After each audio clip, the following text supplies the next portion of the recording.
मित्रों, जब हम बड़े हो जाते हैं तब हमें पेंसिल के बदले पेन इसलिए दिया जाता है ताकि हम ये बात समझ जाएं कि हमारी गलतियों को मिटाना अब आसान नहीं है। जय श्री कृष्ण मित्रों, फिर एक बार बहुत बहुत हार्दिक स्वागत है आप सभी का। आज हम बात करेंगे वृश्चिक राशि के अप्रैल महीने से लेकर जुलाई महीने तक के राशिफल की। और राशिफल में आपके धन, व्यापार, नौकरी, परिवार, स्वास्थ्य, शिक्षा, वैवाहिक संबंध, प्रेम संबंध सभी बातों की चर्चा करेंगे और अंत में उपाय की चर्चा भी करेंगे। इसलिए वीडियो को पूरा अंत तक देखें व सुने, तभी आप वृश्चिक राशि वालों के अप्रैल से लेकर जुलाई तक के राशिफल की पूरी जानकारी प्राप्त कर पाएंगे। ये राशिफल चंद्र राशि पर आधारित है, यानी मून साइन पर। जिन लोगों को अपनी राशि नहीं पता है वो लोग अपनी जन्म कुंडली में ये देख लें कि चंद्रमा उनकी किस राशि में है।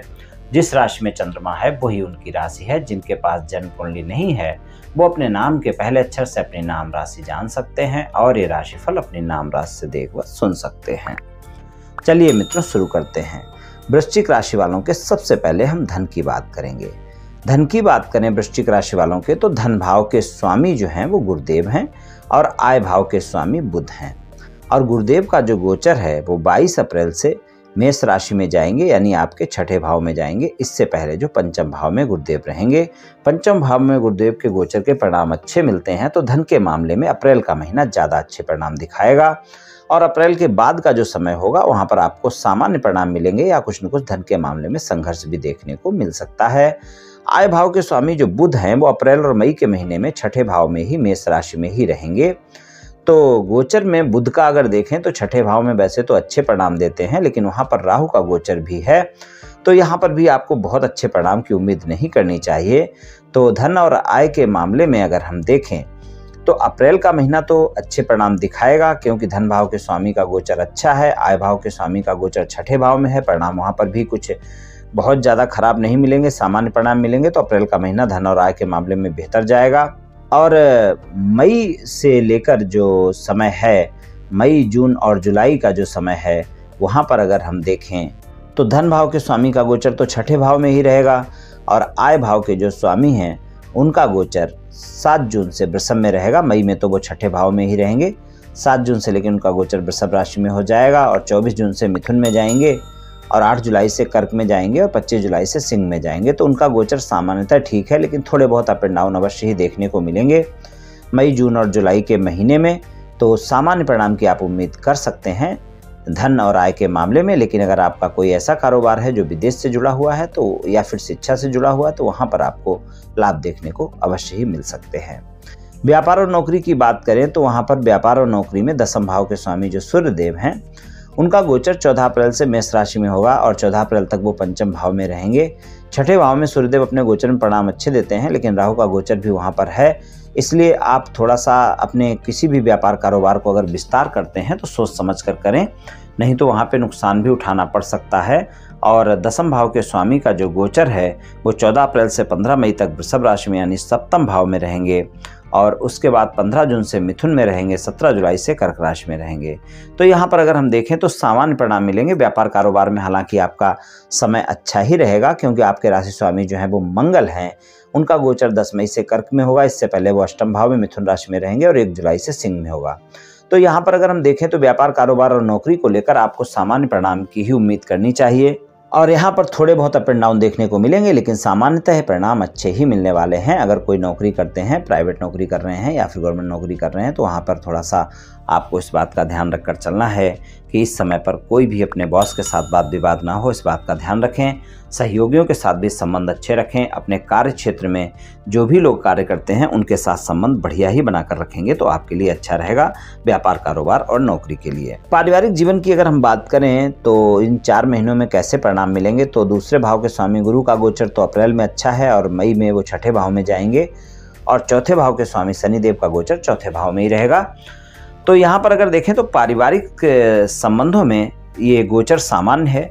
यहाँ पर आपको सामान्य परिणाम मिलेंगे, यानी कि अच्छे परिणाम मिलेंगे। परिवार के सदस्यों के साथ तालमेल भी बेहतर रहेगा और आप अपनी माता के साथ संबंधों में थोड़ा सा ध्यान रखकर चलें। वहाँ पर कोई बात विवाद ना हो, इस बात का ध्यान रखकर चलें। और ढैया चल रही है वृश्चिक राशि वालों पर तो थोड़ा सा ध्यान रखकर चलने की आवश्यकता है। माता पिता के साथ संबंधों में ध्यान रखें। परिवार के लोगों के साथ किसी भी प्रकार का कोई बात विवाद ना हो, इस बात का ध्यान रखें। बाकी पारिवारिक जीवन में सामान्य परिणाम मिलेंगे, इन बातों का थोड़ा सा ध्यान रखकर चलें जो मैंने बतलाई हैं।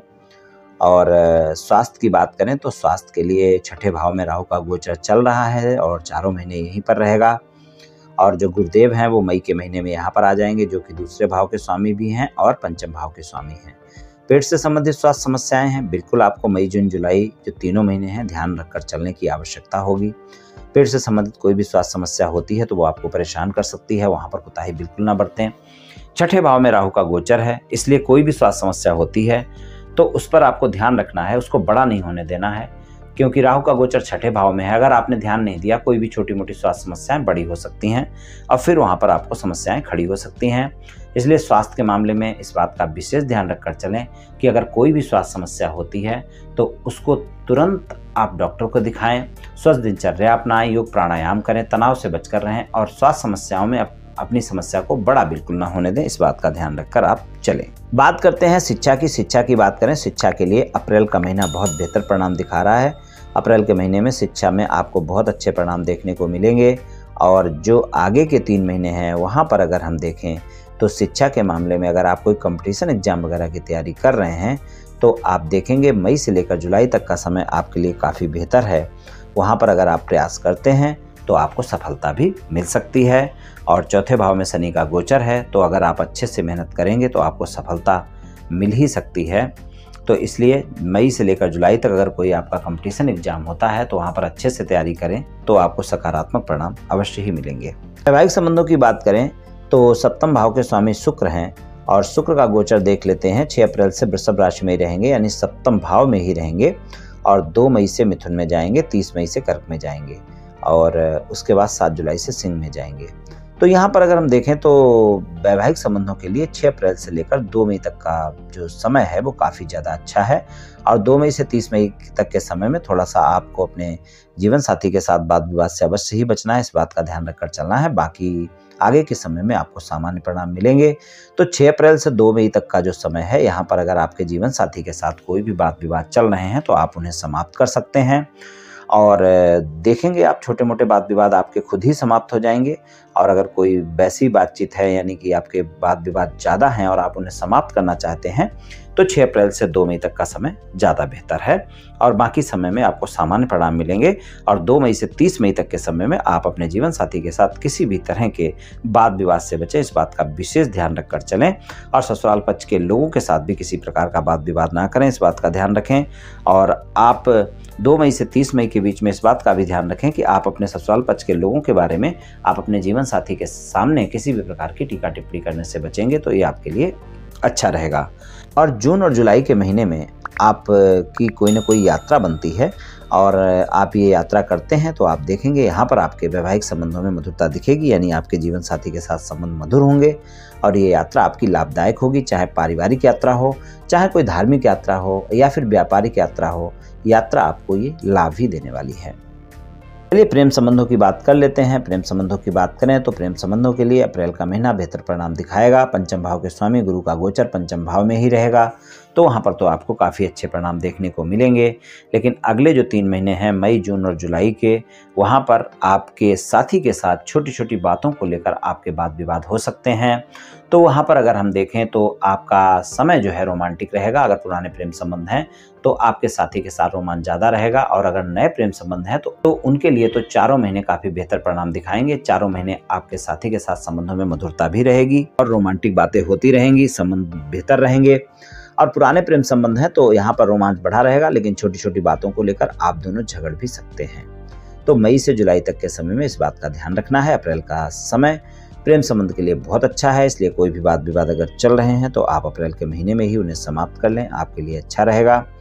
और अगर आप सिंगल हैं, साथी की तलाश में हैं, किसी से मित्रता करना चाहते हैं या फिर मित्र संबंधों को प्रेम संबंधों में बदलना चाहते हैं या मुलाकात करना चाहते हैं तो उसके लिए भी अप्रैल का महीना ज़्यादा बेहतर है।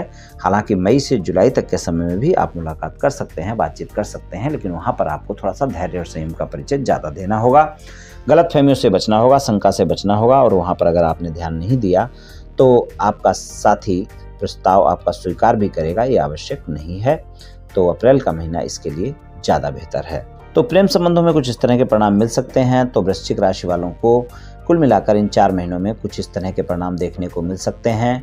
और उपाय की बात कर लेते हैं तो उपाय के लिए सबसे अच्छा उपाय यही है कि आप मंगलवार को हनुमान जी की पूजा उपासना करें, हनुमान चालीसा का पाठ करें और सुंदरकांड का पाठ भी कर सकते हैं या सुन सकते हैं, इससे भी आपको काफ़ी लाभ देखने को मिलेगा।